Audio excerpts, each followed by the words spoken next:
वक्त हुआ चाहता है बिजनेस न्यूज का और आपको बताएं कि रवा माली साल के इक्तसादी कारकर्दगी पर मुश्तमिल इक्तसादी सर्वे आज जारी किया जाएगा।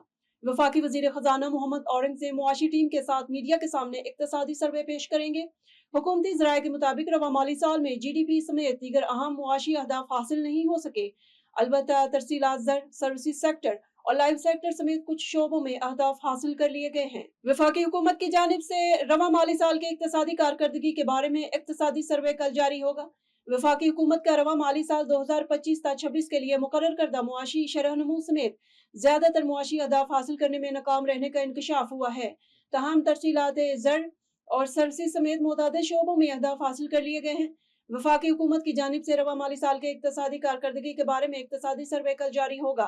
ज़रा का कहना है कि रवा माली साल में मुल्क की मुआशी शरह नमू 4.2% हदफ के मुकाबले में 3.7% तक महदूद रहने का तखमीना है, जबकि आलमी मालियाती इदारा IMF, आलमी बैंक, एशियाई तरक्याती बैंक ADB ने भी शरह नमू कम रहने की पेशगोई की थी। नए वफाकी बजट से कबल एक बार फिर ये सवाल शिद्दत से उठ रहा है कि पाकिस्तान में सबसे ज्यादा टैक्स आखिर कौन देता है और टैक्स नेट से बाहर रहने वाले ताकतवर तबकात पर हाथ क्यों नहीं डाला जाता।